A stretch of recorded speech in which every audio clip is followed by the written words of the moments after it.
Hello guys, today I would like to explain about the quality of water.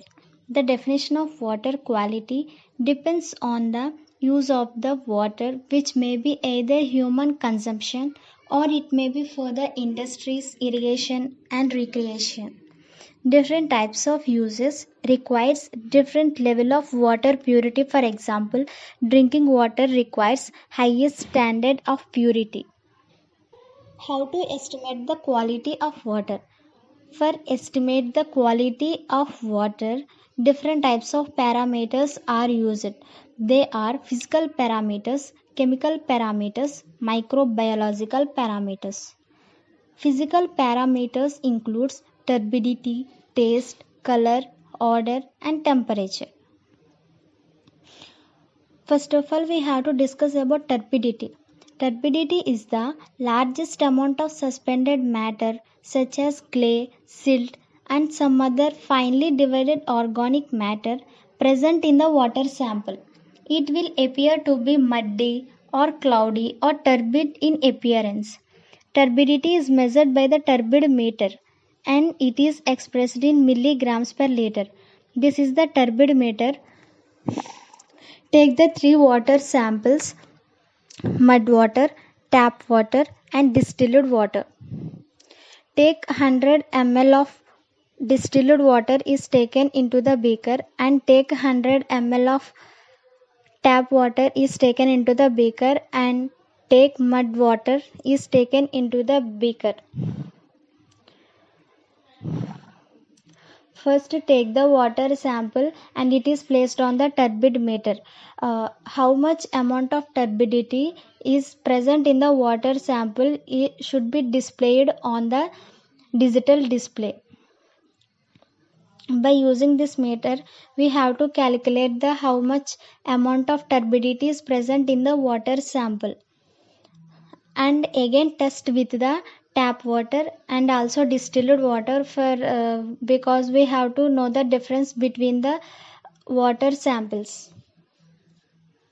And color: dissolved organic matter from decaying vegetation or some inorganic materials such as colored soils may impact color to the water. The excessive growth of algae also may impact color to the water. The presence of color in water is not objectionable but health point of view, but may spoil the color of clothes being washed in it.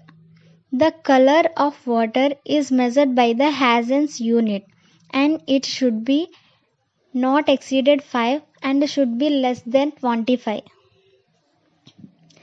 Taste and odor: the dissolved organic matter, inorganic salts or dissolved gases may impact taste and odor to the water, which generally occurs together. Taste and odor may be due to the presence of dissolved gases such as H2S, CH4, CO2, O2, etc. Some mineral substances also present in the water which impact to the taste and odor like iron, sulfates. For drinking purpose, water should not contain any undesirable taste and odor.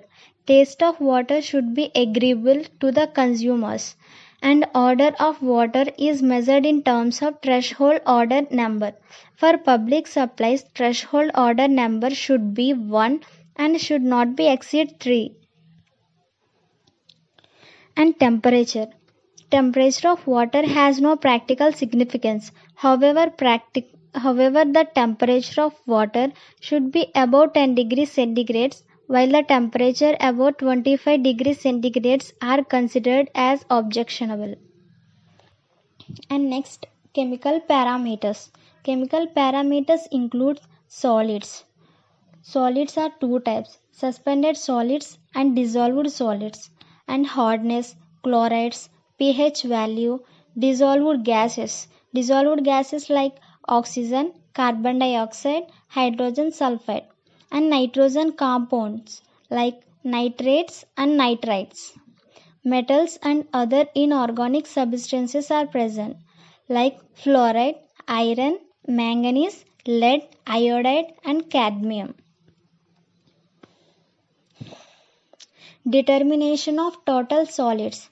The total amount of solids can be determined by evaporating a measured sample of water and weighing the dry residue left, which means take the water sample and it is evaporating and dry residue should be taken and it should be weighing, is known as total solids. The suspended solids can be determined by filtering the water sample and weighing the dry residue, which means take the water sample and it is filtered and the dry residue left on the filter paper it should be weighed. We get the suspended solids. And determination of dissolved solids. The difference between the total solids and suspended solids will be the dissolved solids. By using the TDS meter, we have to calculate the how much percentage of solids are present in the water sample. This is the TDS meter. TDS means total dissolved solids. This is the digital display and the first button is the hold button and second button is the temperature button and third button is the switch on off button and this is the maximum immersion level and this is the protective cap. First we have to switch on the button and hold the button and it is to be immersed into the water sample. The reading should be displayed on the digital display. By using this meter, we have to calculate the dissolved solids in the water sample. And next, chlorides. Chlorides are generally present in the water in the form of sodium chloride and their concentration above 250 milligrams per liter produces salty taste in the drinking water. The chlorides can be measured in the water by titrating method. The water should be titrating with the standard silver nitrate solution using potassium chromate as a indicator.